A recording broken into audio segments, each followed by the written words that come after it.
Olá! Olha, quem joga videogame sabe a maravilha que é se perder naqueles mundos, né? Mas a gente raramente para pensar em todo o trabalho, toda a complexidade que tem por trás para criar aquilo tudo. E é justamente nesse processo de criação que a gente vai focar hoje. Porque assim, surgiu uma patente da Sony Interactive Entertainment que pode sinalizar uma mudança bem grande, sabe? Na forma como os jogos para PlayStation são feitos. A nossa análise hoje vai ser sobre isso. Vamos destrinchar essa patente que apareceu lá na Organização Mundial da Propriedade Intelectual. O que será que ela indica sobre o futuro do desenvolvimento para o PlayStation? Será que o console vai ficar tipo mais próximo de um PC na arquitetura, facilitando a vida de quem cria os jogos? A ideia central é bem interessante. A patente fala em colocar os componentes-chave de hardware de um PlayStation, tipo processador, placa gráfica, memória, SSD, numa placa no formato PCI-CC, aquela mesma conexão que a gente usa no PC para placa de vídeo, sabe? Uhum. Basicamente, pegar o coração no PlayStation e transformar num componente que você pode instalar. Ok, vamos tentar entender isso melhor. É uma ideia e tanto, né? Pra gente sacar o tamanho disso, acho que vale a pena voltar um pouco e falar dos kits de desenvolvimento, os famosos dev kits. Essas são as ferramentas, assim, essenciais que os estúdios recebem, né? Muitas vezes muito antes do console ser anunciado para o público. É com esses kits que eles criam, testam, otimizam os jogos para o hardware final. O modelo tradicional é esse, uma máquina dedicada, geralmente um trambolho, sabe? Maior que o console final, cheio de porta extra, mais memória para debug e sempre baseado no hardware final. Historicamente, lidar com arquiteturas fechadas de console sempre foi um desafio. Lembro de ouvir histórias, né, tipo do PS3, que era super complexo para o pessoal programar. Exato. E a natureza física desses kits também complica. Não é trivial. Sim, e a própria disponibilidade, né? Não é que todo desenvolvedor num estúdio consegue um kit fácil. E essa coisa de ser proprietário, nossa, lembra aquele vazamento do kit do PS5? Lembro, claro. Vazou e foi parar na internet. Pois é, e depois apareceu gente vendendo por uma fortuna. Mostra como esse equipamento é, assim, controlado e sensível, né? Imagina a logística para mandar essas máquinas caras e secretas para os estúdios no mundo todo, garantir segurança. Complicado. Com certeza. Logística, custo, segurança, acesso limitado é o cenário atual. E aí que essa patente da Sony, a W0-2020-2517845, fica, bem interessante.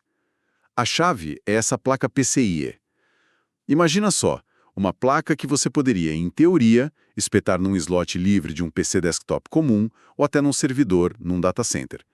Essa placa teria tudo ali: processador, GPU customizada do PlayStation, memória unificada, o SSD super rápido, tudo que define o console. Mas, tá, como fazer isso conversar com o PC? A patente fala num motor de controle especializado. Pensa nisso como um tradutor bem esperto. Ele faria a ponte entre o sistema operacional do PC e o hardware do PlayStation na placa. Basicamente, ele ensinaria o PC a entender e usar a placa, permitindo que o software de desenvolvimento rodando no PC acesse os recursos do hardware PlayStation como se fosse um console real ali do lado. O que é fascinante aqui é como isso meio que elimina a necessidade daquela máquina separada, né? Integra o desenvolvimento do PlayStation direto na infraestrutura de PC que muito estúdio já tem. Ah, sim. E aqui é que a coisa fica realmente interessante para os criadores, né? Os benefícios parecem, nossa, enormes. Primeiro, simplifica tudo. O fluxo de trabalho. Ao invés de lidar com aquele hardware dedicado que pode ser cheio de manha, com ferramentas próprias, o desenvolvedor usaria um PC que é mais familiar para ele. Menos dependência daquele trambolho proprietário que é caro, difícil de mandar para lá e para cá e limitado. Mas não é só trocar a máquina, né? A patente sugere mais. Sugere poder usar as ferramentas de PC que já existem. Imagina poder usar seu depurador de código favorito, do Windows ou Linux, para olhar o jogo rodando no hardware PlayStation da placa. Usar aqueles profilers de mercado para achar gargalo gráfico direto no PC. Integrar mais fácil com pipeline de criação de assets, que já roda nos PCs dos artistas. Até capturar vídeo do jogo direto do PC, sem precisar de placa de captura externa ou função limitada do kit. É muito mais flexibilidade, né? Nossa, total.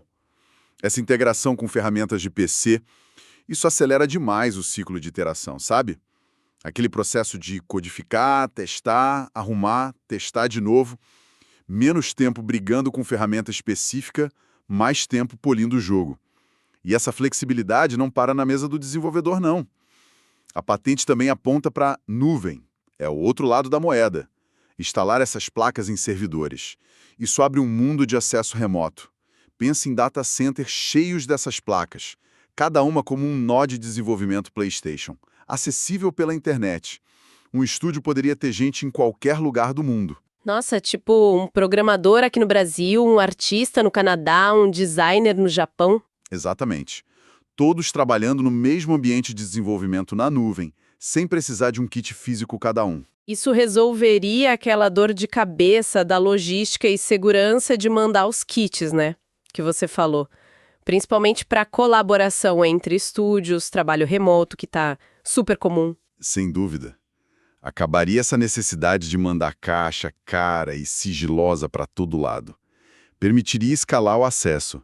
Precisa de mais gente testando. Aloca mais instâncias na nuvem. Depois diminui. Se a gente conecta isso tudo, a gente está falando de um modelo de desenvolvimento muito mais distribuído, ágil. Poderia até democratizar o acesso, né? Ajudar estúdios menores que talvez não tivessem grana para vários kits físicos. Claro que tem desafios tipo latência da rede para teste em tempo real, imagino. Sim, teria que resolver isso. Mas o potencial é gigante. Faz muito sentido. E essa visão toda, né? Flexibilidade, integração com PC, nuvem. O que isso sinaliza sobre a estratégia geral da Sony para o PlayStation? Parece mesmo um passo para alinhar mais a arquitetura do PlayStation com o mundo do PC, não acha? Tipo uma convergência nos bastidores? É o padrão para a maioria. Fazer um jogo que rode bem no PlayStation, no Xbox, no PC, às vezes até Switch, mobile. Então, se fica mais fácil desenvolver para o PlayStation, mais parecido com o PC, isso é uma vantagem, né? Para atrair e manter os desenvolvedores na plataforma. A ideia parece ser essa: tornar o ecossistema PlayStation mais aberto, mais maleável para os criadores. Quanto mais fácil e rápido for criar para o PlayStation, mais jogos a plataforma recebe. E melhores, né? No fim, quem ganha é o jogador. É uma estratégia para fortalecer a plataforma, tornando ela mais convidativa para se criar.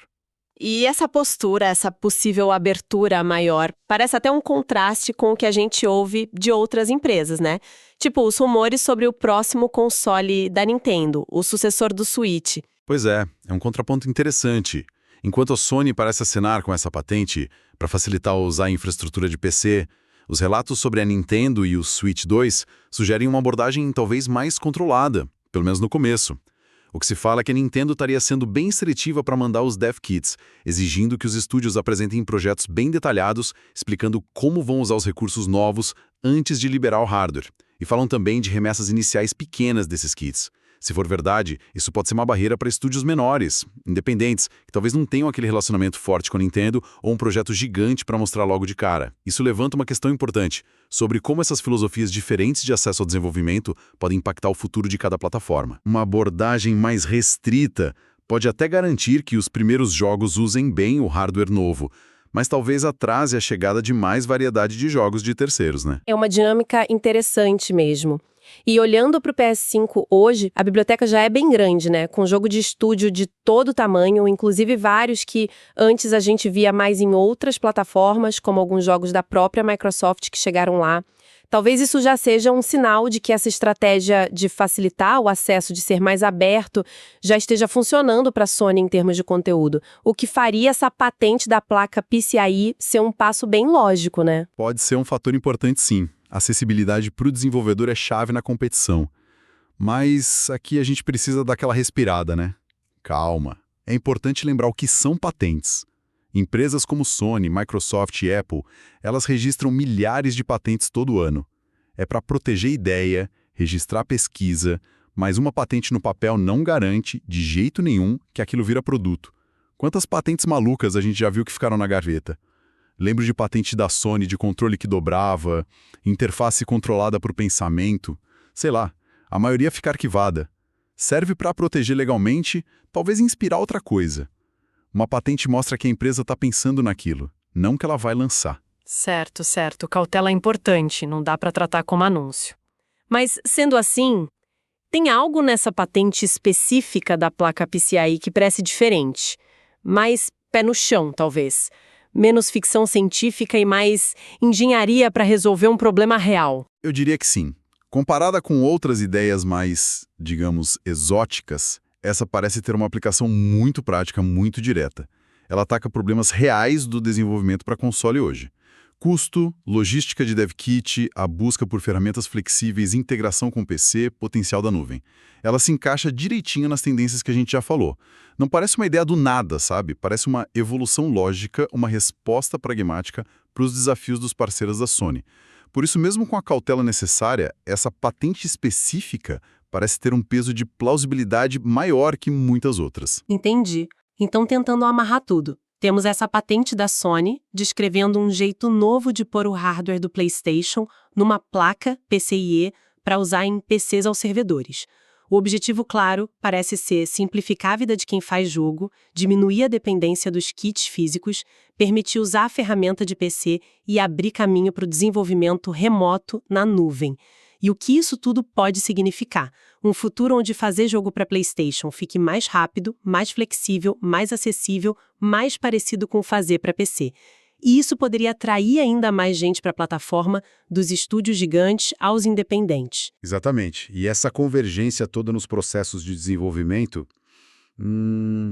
deixa a gente como uma reflexão final, né? Uma pergunta para quem está ouvindo pensar junto. Se as ferramentas, os fluxos de trabalho, até parte do hardware, para criar jogos para console como PlayStation e para PC, ficam cada vez mais parecidos, quase intercambiáveis em alguns pontos. O que isso realmente significa para a diferença entre essas plataformas lá na frente?